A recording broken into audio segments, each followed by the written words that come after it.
See, no one has balls. No one has the balls to say the real deal. Black Word Today. Just y'all is the one and only. Get up.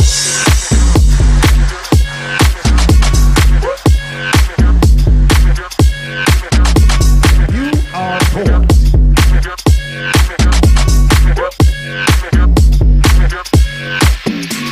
Hello, everybody. Black Word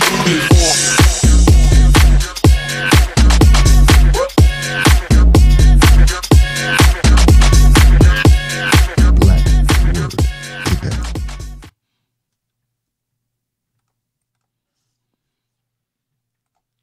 All right. What's up, people? My name is Tim Black. Welcome to Black Word Today. I'm glad you're here.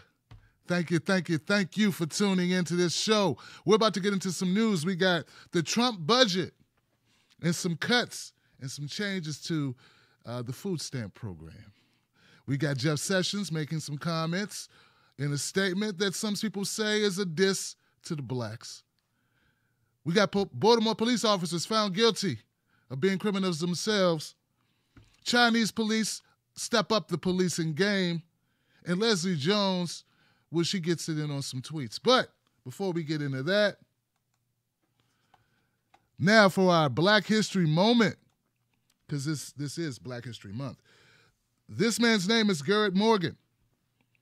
Garrett Morgan was born in Paris, Kentucky as a teen. He moved to Ohio to find work. Several jobs at textile factories inspired his interest in machines and how they work.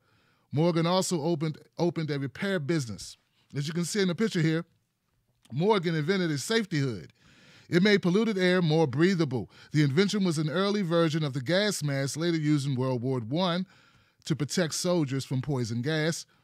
Morgan's invention was famously put to use in 1916 in Cleveland, Ohio. A tunnel that was being drilled under Lake Erie collapsed, trapping 32 workers. Smoke and fumes prevented firemen from getting to the workers. Morgan and other men used his safety hood to reach the trapped men and rescue several survivors. Morgan's also known for the patenting a traffic signal in 1923. Around the turn of the century, cars, bicycles, horse-drawn vehicles, and pedestrians all had to share the road. So as you can imagine, this was duly needed. It was dangerous. Morgan's traffic signal was the first to feature 3 commands instead of 2, which controlled traffic more effectively. Unfortunately, he sold the patent rights to General Electric, but he got $40,000, a huge sum at the time. Black History Moment applies Mr. Garrett Morgan. Yeah. Pioneer, folks, pioneer. So. You know, I've been talking to people about the budget, the Trump budget, and, you know, we went over it exclusively on this show, very in-depth about the spending. Well, this is what we now know. After $1.5 trillion cuts, after a $1.5 trillion gift to the rich, Trump demands $1.7 trillion from the poor. Yeah, man, if you give rich people all these cuts, you got to make up for it somehow, and you got to cut somewhere, and that where is right in the poor people's pocket. That's where it is. Those wondering how President Trump plans to pay for his $1.5 trillion tax cuts for the rich he signed into law last year, well, they got their answer today when the White House unveiled its 2019 budget. A blueprint calls for $1.7 trillion cuts to crucial safety net programs over the next decade, including $237 billion cuts to Medicare alone. By itself, let me repeat that. $237 billion cut for Medicare alone. While imposing severe austerity on domestic programs that primarily benefit poor and middle-class Americans, Trump's proposal also aims to hit the Pentagon's budget, to hike the Pentagon budget. I can't talk. He's going to turn up the volume on the Pentagon money and cut down the money on that welfare cheese money. How much? $716 billion, 7% increase from its 2018 request, and provide $18 billion for the wall. Got to build the wall. You know, the wall we want Mexico to pay for. Well, that wall is going up, and yes, we're going to allocate money for it. The Trump budget is morally bankrupt, says Senator Bernie Sanders, and it's bad economic policy. That's what Sanders wrote on Twitter today. Critics were quick to note that such severe cuts to healthcare programs that serve the elderly, the disabled, and the poor will likely come with a body count. Millions of Americans will lose access to life-saving programs because the GOP gave $1.5 billion in tax cuts to the rich, says the advocacy group Tax March. In addition to the call for potentially devastating cuts to healthcare, food stamps, and other components of America's already withering safety net, Trump's budget also calls for large cuts in environmental programs, including $598.5 million from the Environmental Protection Agency, or the EPA.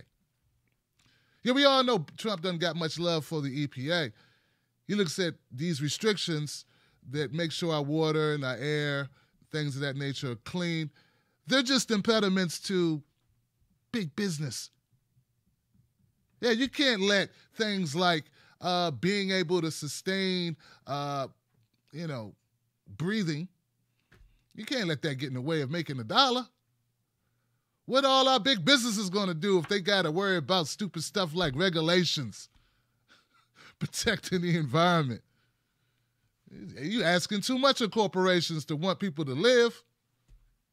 As long as the money's on time, the check comes on time, they're fine with this. I'm not fine with it. I know a lot of you probably aren't, but there's still some people in the dark. Or drinking that rusty water. And maybe they just can't get it. Corporations' value should never supersede the health and the well-being of its citizens. Making a lot of money, making more money, extending profits should never exceed our ability to be safe and healthy. But I guess that's, it's up to debate.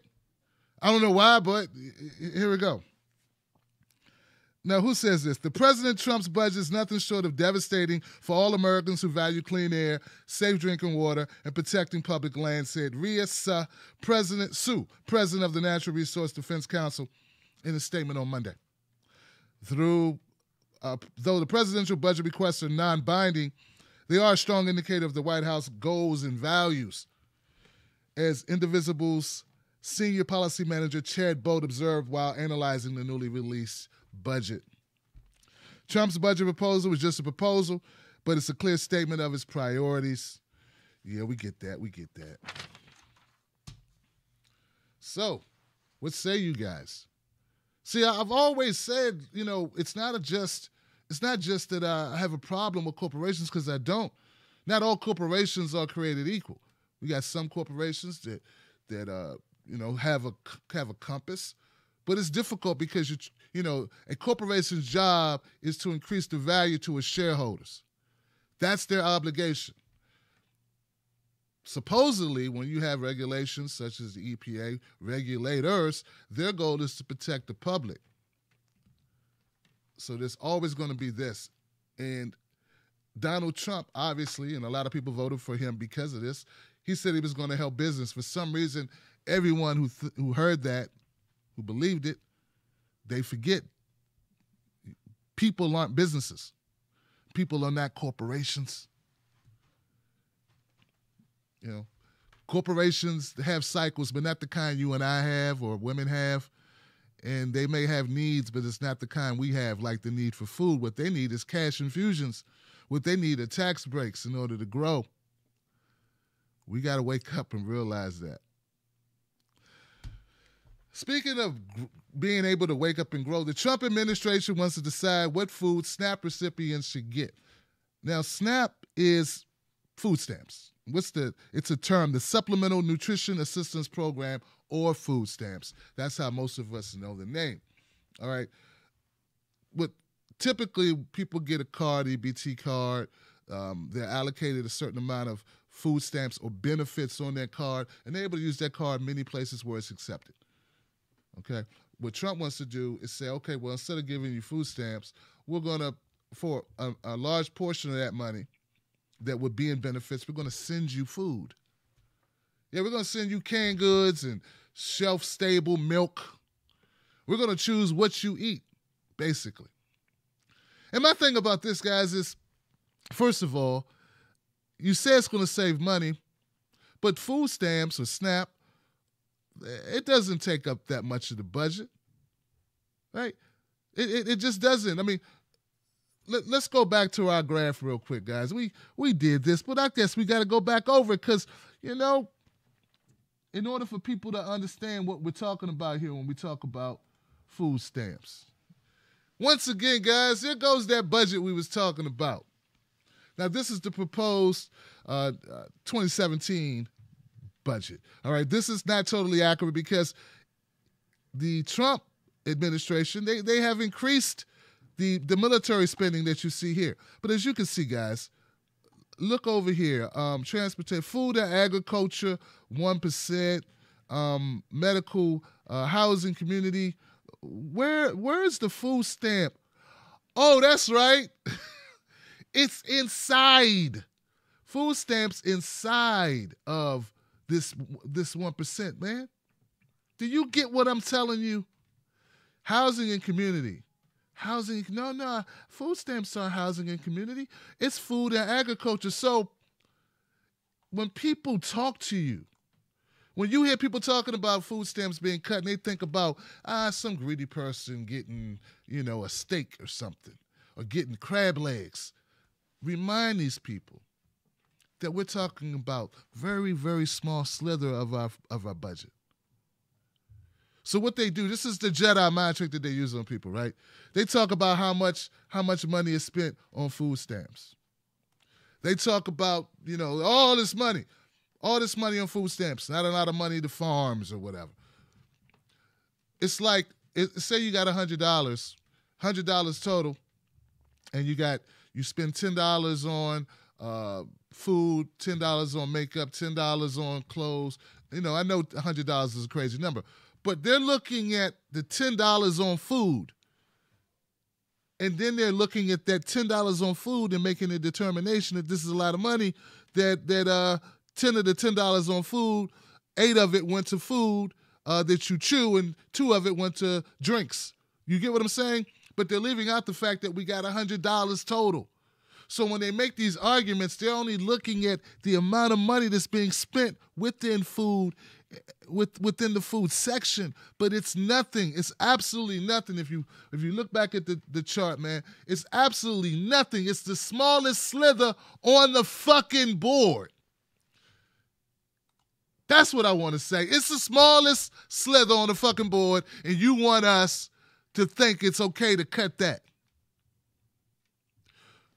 Now, when I hear Democrats complain about it, it pisses me off because they increased Donald Trump's military spending budget by farther than he even asked for. But when I hear Republicans talk, well, I just want to throw stuff at them because they could care less about poor people at all. Obviously.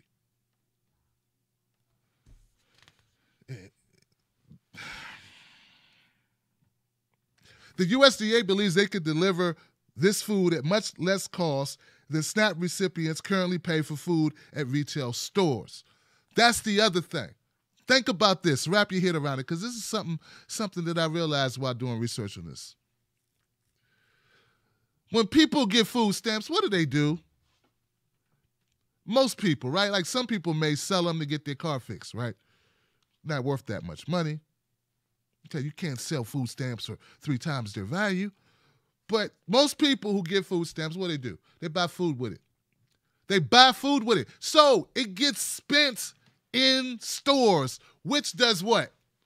Come on, guys. What does it do? It gets spent in stores that go back into the what? The fucking economy. You don't take food stamps and stack them up. They go away. Food stamps are spent in stores, retail establishments that are then recycled through and they get money for them, right? So when Trump cuts food stamps, what he's doing is also hurting retailers. Yeah, stock went down in Dollar Tree. Dollar Tree, all the dollar stores that accept food stamps, their stock started dropping because this will impact them. And people work there. People work there. So you're impacting workers because if you cut food stamps, then the places that employ people who work in the establishments where they accept food stamps, if you cut the amount of food stamp recipients or you cut their ability to purchase items within the store, then you're going to cut the earning or the profits of the store, and also going to have to, let go of employees. It's not a good idea, is what I'm trying to tell you. It doesn't make sense. Why? Once again, guys, the chart. Look at the damn chart, man. Look at the chart. I'm pretty sure on Fox News today, they had a lot of conversation about this, and none of them pointed out how it would damage retailers, how it would hurt workers who work in these establishments, these retailers themselves as cashiers, stock people, whatever they do. And they just looked at the tiny slither and said, yeah, we can make it cheaper. We can make it cheaper. Talking about nothing here.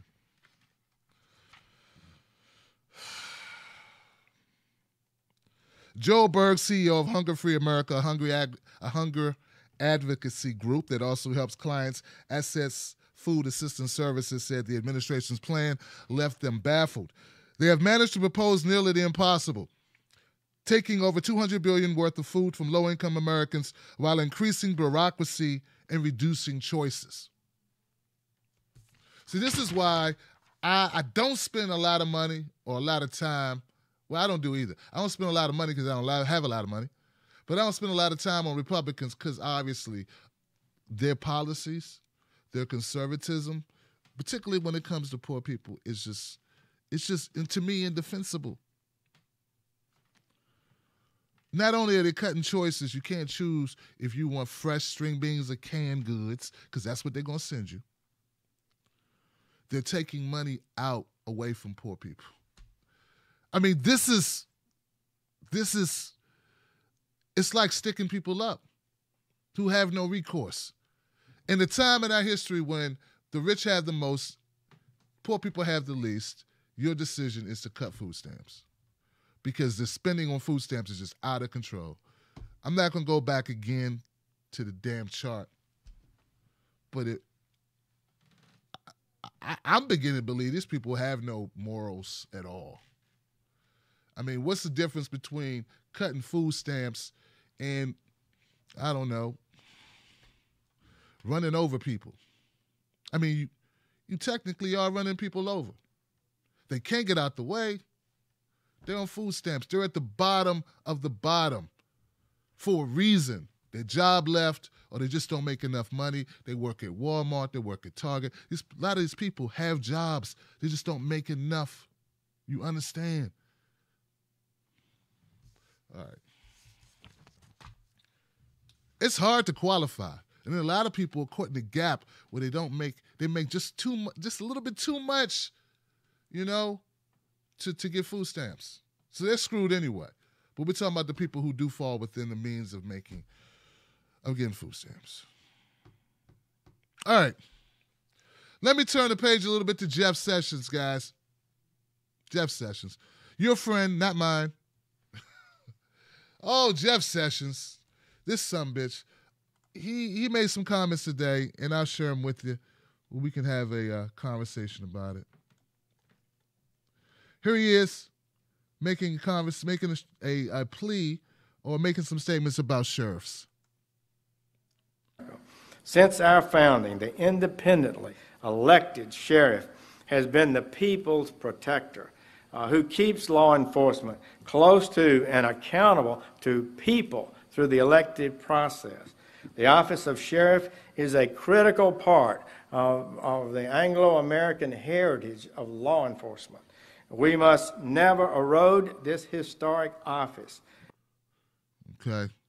The Anglo-American heritage. Okay, we need those sheriffs, man. Sheriffs are the best. you know, policing's gotten out of hand in this country. It's been out of hand in this country. You throw a rock, you'll hit a statistic that shows, you know, our policing compared to two other countries. Jeff Sessions is the leading cop. You know, he's law and order guy.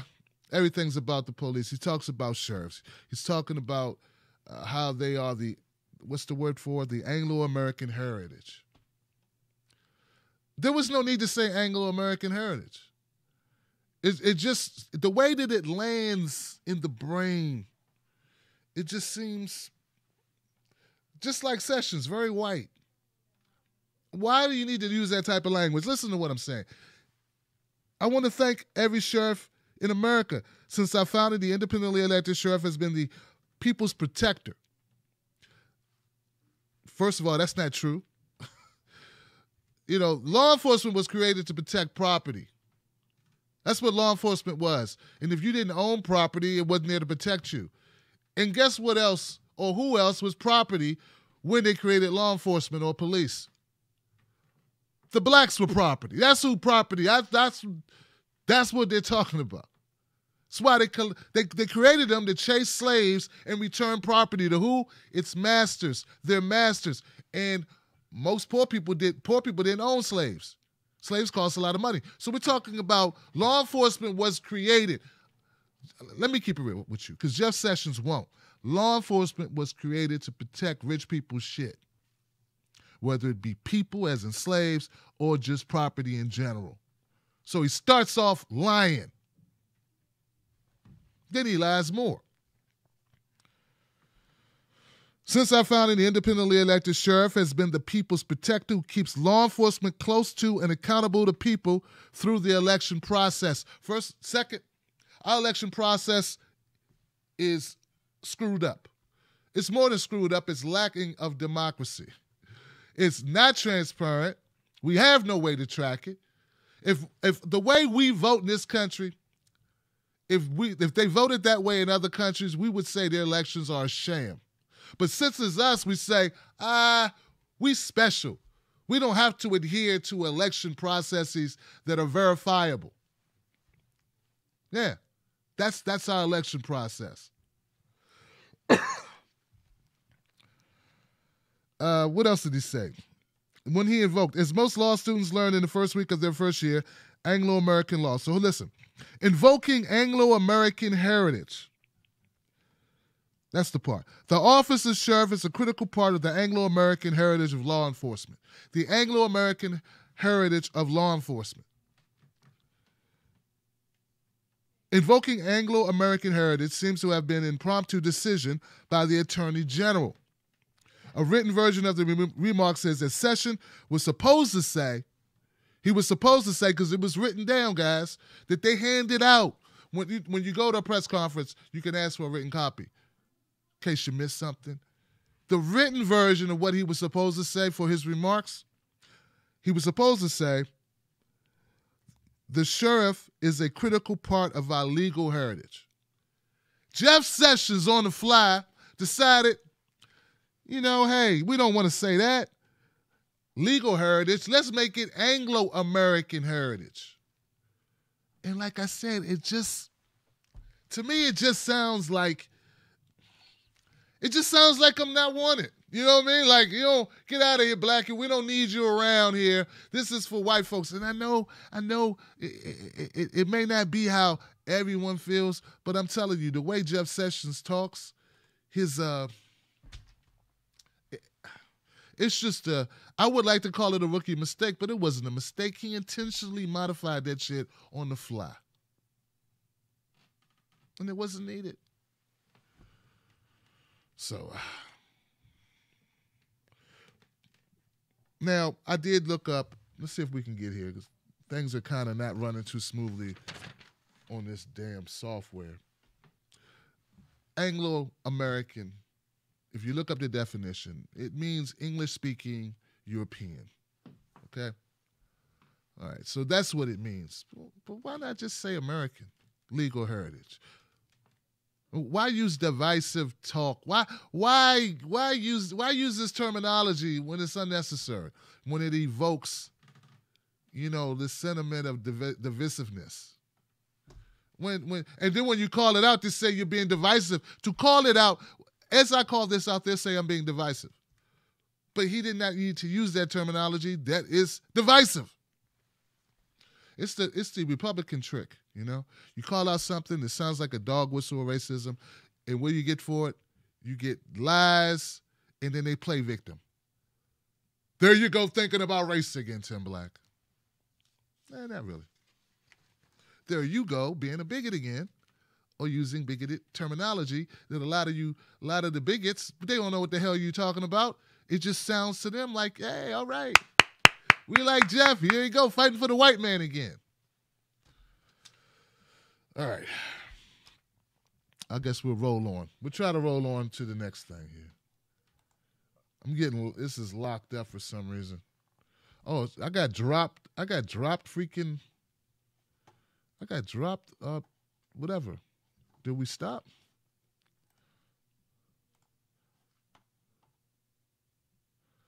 Well, looks like we're hung up. That's never happened.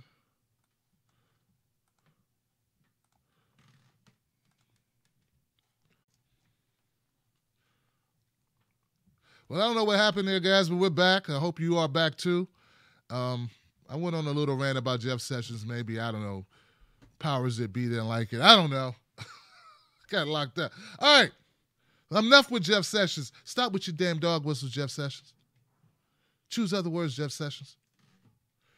Keep the elf-looking motherfucker. All right. Going on to the next topic.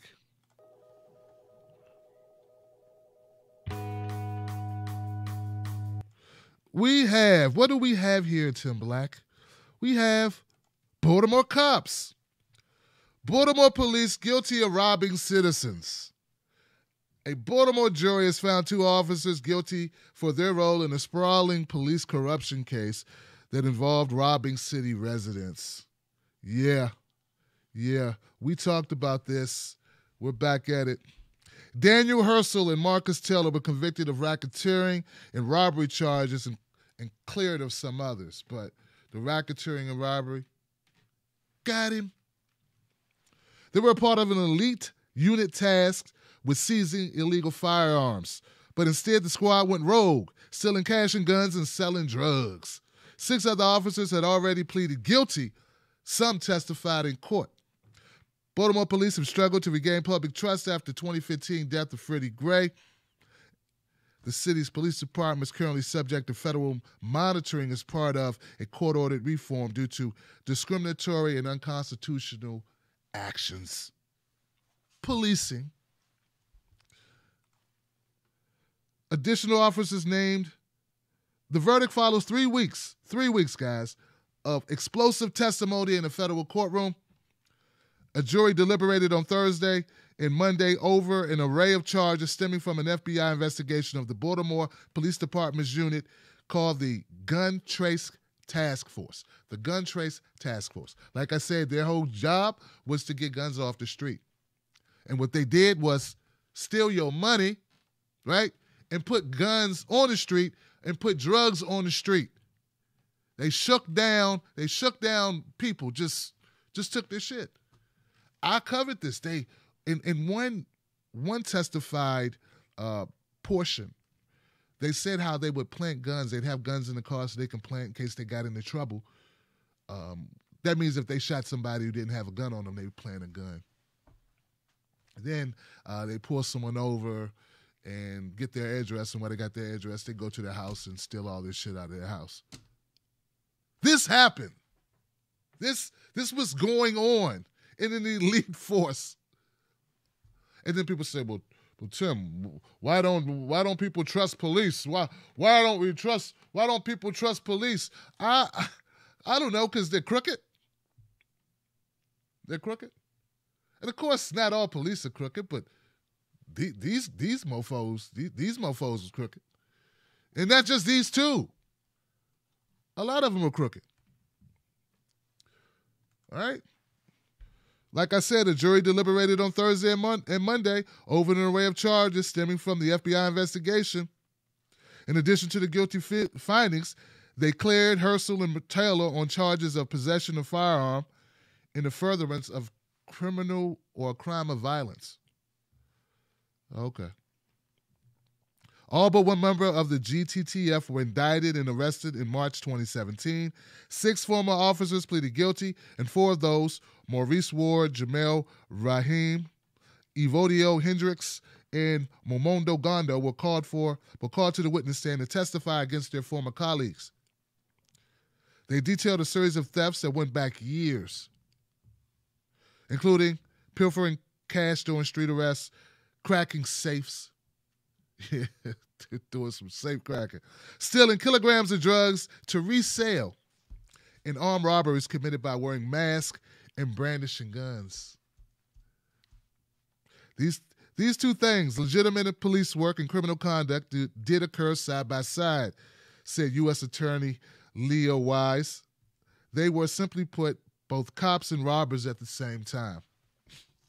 No, Leo, what's his name? Leo Wise, they weren't cops and robbers at the same time. They were just criminals, man. You don't say to regular citizens who commit crimes, you don't say, he's both a good citizen and a criminal. No, that's not how shit works. When a citizen does something illegal, just a regular citizen, you don't give him that, leeway, he or she. No, if you commit any crime, if you are caught with a little bit of weed, you consider that person a criminal. You don't go, oh, that's a student and a criminal. No, you just go criminal. See the double standard, folks? Baltimore police. These guys are scumbags. I'm glad they testified. Whoever testified against them, very well, thank you very much. We need to clean up Baltimore. And look, guys, I want to make this clear. I come down hard on Baltimore. But believe me, they're not the only police force that are rogue. I don't think Baltimore has the market cornered on corrupt cops. All right? So let's not make this just about Baltimore. Look at the other police forces. I remember doing a story about police in Philadelphia, for instance. What about Chicago? Laquan McDonald, ring a bell? The cover-up there? Like this happens in a lot of police departments. I want to share with you something I stumbled upon while looking at this story, though. This officer here, his name is Stephen Mater. Now, Stephen Mater, he just was rewarded, or he just reached a settlement where he received $175,000. $175,000. The reason why Mr. Mater was given this money was because he was fired because he refused not to shoot a suspect. Let me just say it again. Officer Mater was fired because he did not shoot a suspect. Let me lay it out for you. Okay. Mater told CNN last year that Williams, I guess that was the suspect, was visibly choked up and told Mater to shoot him. As a Marine veteran who served in Afghanistan, Mater told CNN that he concluded Williams wasn't a threat, so he tried to de-escalate the situation. So he arrives on the scene of a domestic dispute. The man's name is Williams, okay? The person, the suspect. Mater arrives there, he sees what's going on, and he sees that the suspect has a gun. The suspect is irrational, and he's asking Mater to shoot him. And he says, I could see that this person wasn't in his right mind. He was not thinking clearly. He was being emotional and frantic, and he had a gun. As Mater was trying to get Williams to drop his gun, 2 other Weirton police officers arrived.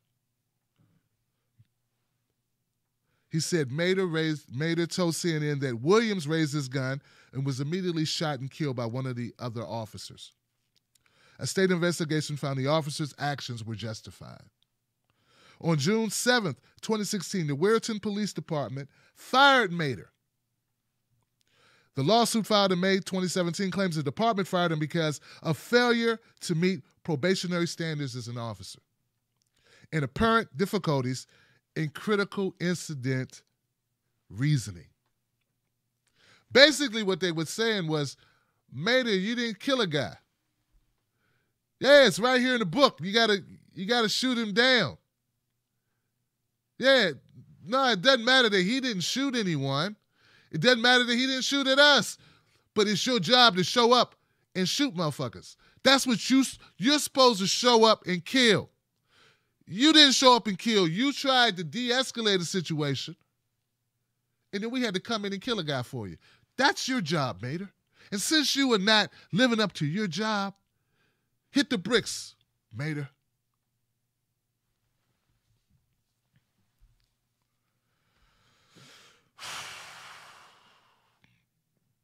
Mater told CNN that in March 2016 incident, he was writing a second parking ticket for a vehicle when an owner came out cursing at him, so he responded with using the F word. Oh, that's so they said it wasn't, the only reason Mater wasn't just fired for not shooting, killing a guy, it's because he used the F word against a citizen. Yeah, the cop cursed at someone. See, this is what they try to do, right? They fired him for something that, you know, us as citizens, most of us would be outraged about. So they tried to say, oh, no, it wasn't because of that. It's because, yeah, one time he used the F word. I'm just trying. Hey, look. This is the state of our policing. All right. So, anyway, when reached out for comment, okay, Timothy O'Brien, lead counsel in the lawsuit, said he's pleased Mater's case has been resolved. So they took it to court. Mater wins this case. But the fact that this police department, that they don't train officers, they not only don't train officers to de-escalate situations, they punish officers who de-escalate situations. So when you see, of course, a story like the Baltimore police officers, when they, when you're corrupt and you're robbing people and you're planting guns and you're planting evidence and you're selling drugs and you're doing this as an enterprise, which is what racketeering is, that's a whole different animal. But what we're seeing is good officers. An officer who would do something like hesitate to shoot a person who they see is acting irrational, who's in a domestic violence situation, when they punish that officer for being a human being, it just shows you how bad our policing is. And it's not something about the right or the left. This is just institutions gone buck wild. I'm glad that Mater won his lawsuit, but it's not enough. The ACLU said this: yet another incident exposing the toxic culture that infects far too many police departments in America. We need to get law enforcement officers to give them tools to effectively serve their communities. That means we need to invest in de-escalation training, implicit bias training, and crisis intervention training. Hopefully, that resolution of this lawsuit will send a message to the city of Weirton and police departments across the country that our communities deserve thoughtful, compassionate, transparent law enforcement. Yeah, we may deserve it, but we're not going to get it as long as we have the people at the top level who've been doing things, doing business as usual all this time. They're the most resistant to change. You fire an officer for de-escalation. All right. It is what it is, guys. I'm appalled. This is our policing. Speaking of policing, guys, Momo Pinedo sent me this. Chinese police don facial recognition sunglasses, allowing them to spot suspects within minutes. Man, they're going straight sci-fi in order to catch the bad guys, man. Check this out. Chinese police has started wearing high-tech sunglasses that can help them spot suspects in a crowded train station in seconds. With the help of facial recognition technology, officers donning the digital shades will be able to quickly identify suspicious individuals. The special sunglasses are being used by 4 officers positioned at the entrances in Zhengzhou's East Station, according to the People's Daily. A camera connected to the smartphone-like glasses would allow officers to take mugshots of the individual in question and compare them to a database back at headquarters. Goodness gracious. The system would then bring up the suspect's vital information, including name, ethnicity, gender, and address. All the information would be transferred back to the officer's sunglasses. The glasses would also tell officers whether or not targets are on the run from the law, the address of the hotel where they are staying, and information related to their internet usage. To their internet usage? Oh, man. So you can look through the glasses and see that you spend a lot of time on, I don't know, what's a good site? Prawn.com. Backpage is gone, right? You're in the funny pages and the Craigslist. I don't know. They'll be able to see that. Also be able to see if your ass got warrants. Do you have warrants? Right there in the glasses. This is tough, man. Just, when people hear this type of stuff, I got to believe there's some people that think this is a good thing. This is technology. Technology taking us into a safer world. You can have a parking ticket, man. Like crime in general is down. You understand? Crime is down. Now they want to ramp back up the failed drug policies. They want to do it. They want to, institute more mandatory minimums. They're increasing private prisons in a time when crime once again is down. And these types of, now this is in China, but I believe that the amount of money we like spending on law enforcement, not education, not healthcare, but on law enforcement and war, I'm sure we're going to adapt this technology and use it against us. That's what we're going to do. It's horrible, guys. It's horrible. It's horrible. How about glasses that'll help you see homeless people and then be able to see where you can get them a burger or something, something to drink or shelter or I don't know. Or maybe glasses that will help you see, programs, after-school things, activities, jobs. I mean, something positive. Why come we can't have something positive? Why is it always got to be against the citizens? It's because they want you to think that all citizens are out breaking laws and out doing the worst things imaginable, when that's a very small percentage. And they use that fear tactic in order to put in tighter regulations and squeeze people more. That's all they're doing, squeezing people more. Like in Ferguson with the over-policing. Racial profiling, violating people's constitutional rights, and people go along with it and they support it.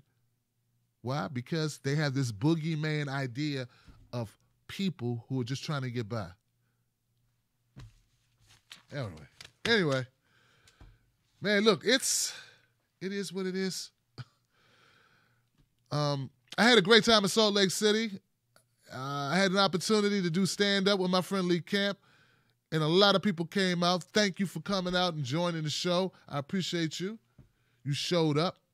I want to thank the people who gave to the show, who gave to my travel, who helped me get there. Because, Salt Lake City is a long ways away from Maryland. Right? So thank you for supporting this endeavor. Thank you for supporting getting out there, speaking truth to power, and making it funny at the same time. We had a blast. We hung out. And it was just amazing. So thank you. I appreciate you. As you guys know, this show isn't brought to you by the DNC or the GOP. It's brought to you by people like you. So become a member of my wolf pack of Team Black. Go to TimBlackTV.com. You'll find a link there that'll take you to Patreon, and you choose what you want to give. we're going to be revamping our process and coming up with something new where we're going to be giving more back to patrons and people who commit to helping the show. You know, I want to end on a lighter note because this show has been kind of heavy. We got budget cuts, we got food stamp cuts, we got Baltimore police, horrific corruption. Something that took place while I was in Salt Lake City was a lot of Leslie Jones. Now, Leslie Jones, she's great at Twitter, at least when she's not being attacked by Milo. And she's been doing a lot of tweeting about the Winter Olympics, right? So here we go. On the Billboard website, I was checking out Winter Olympics, all of Leslie Jones's best reactions so far. So what she does is live tweets as the championship, as the competition increases or as different levels of the games. Anyway, let's see if this will work. Man, when he just throw your ass away, he just throw you away. Man, when he just throw your ass away, he just throw you away. So, okay, that was Leslie Jones when the relationship is just over. Here she comments on this. Hello, Johnny Weir. Baby, let's talk about that fucking jacket. Yo, I am living for it, daughter. Daughter, come on out. Come on out. That door is so dope. It's so dope. And he wearing it like a motherfucking diva. Wow. Okay. Hey. Leslie. Okay, this dude right here look like a skate villain. Look at this. Look at that face. Jesus. Are we in danger? What else? What else did Leslie say? What else did she comment on? Okay, wait a minute. Watch it. Oh, dig in the scene with the gangster lean. Yeah. That is like dope, dude. Oh, everybody. Yeah. Ooh, oh. Damn.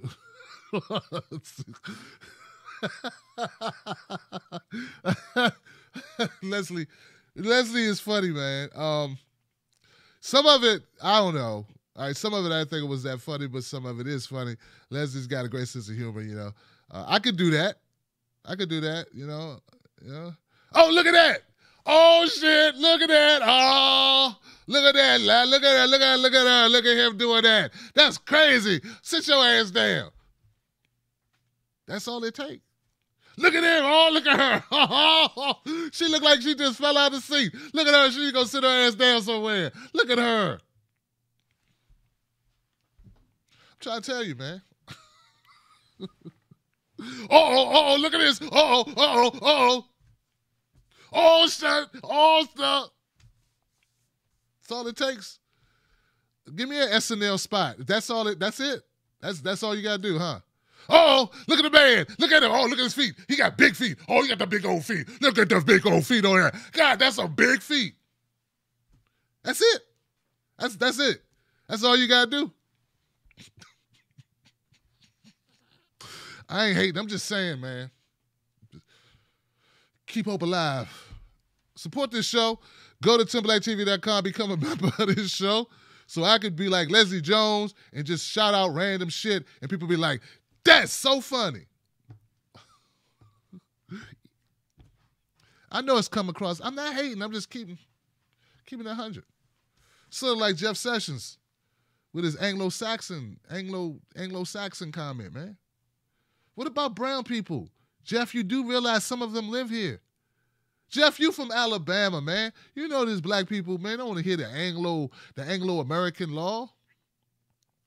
But he was keeping it 100 about police, man. At least he's admitting they work what they here for property. And just it's us dumb Americans who don't realize that we are the property. Yeah, we are all property now. That's all we are is property. All of us. Come on, man. They don't care about us, man. You spend trillions, all this money on war, but they don't want to give you a food stamp. Food stamps are an investment into our economy. That's the most direct thing. When you get a food stamp, you can't put it in an offshore account, man. You got to go down to a store and buy food with it. That is definitely a stimulation of the economy. But they'll give tax cuts to rich people, and they'll take their money and put it off-seas or buy stocks. But when you get $100 of food stamps, you're gonna go buy some food. That goes right into the economy. I don't know how Republicans tell me how this makes sense, man. Tell me how it makes sense. And what about all the businesses that are gonna be affected by no longer receiving food stamp purchases? Because you want to send them an old ass can of string beans. It's just stupid. All right, guys. I love y'all. I'll rock with you. Send your mail, your love mail, your hate mail to tim@timblacktv.com. Also, I'm looking for some more interaction here. I need you guys to step up. Send me some more rarely known Black History facts. You know, we'll be back Wednesday, and Friday with this show, Black Word Today. I want every show to start off with a Black History fact. So if you got any that I'm not covered, that I haven't covered so far, hit me up, let me know so I can include it in the show. Also, I'm going to go see the Black Panther new movie, so I'm going to be covering that. So check me out. I'm going to be brutally honest. I'm going to give you a brutally honest analysis of the movie. I'm going to break it down for you. So that's going to be coming soon. What else? Oh, shout out to Lee Camp for a great show once again in Salt Lake City, Utah. Shout out again to everybody who came out. But the biggest shout out are the people that helped me get to Salt Lake City, Utah. And I got some videos up about it. I didn't realize I wasn't looking at the mountains. What I saw was foothills, and then they got these mountains. I saw the mountains on my way out of Utah, but Utah's pretty cold, man. It was cold in Utah. Anyway, that's it. And look, guys, for people telling me there's a Tim Black, ain't gonna be no black people in Utah. I saw some black people in Utah. In fact, my cab driver, I thought he was black. And I said, my brother, there are black people in Utah. And he's turned around and he said to me, no, my brother, I am African. So, yeah, that happened. All right, guys. Welcome back. Peace. Come on, everybody. Hey, what are you gonna do? Look at this. Look at that. Look at it. Hey, Cal, I love you. I think you're fucking awesome. Pull your fucking pants up. You sagging like one of the Crips I know, homie. You not no Crip? Pull your motherfucking pants up. Shit. You think that's what fucked you up? Do you think that's what fucked you up, Kyle? Pull your fucking pants up. I know they got some goddamn belts on them trying to look cool and shit. Damn, Leslie. Damn.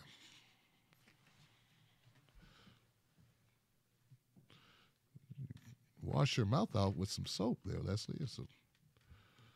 I love how ladylike you. Nah, you're right, Leslie. Let it all hang out, girl. Let it all hang out. You got that money, that SNL money. You don't give a shit. Where's her hate mail about her language? Now, they reserve that for me. See, no one has balls.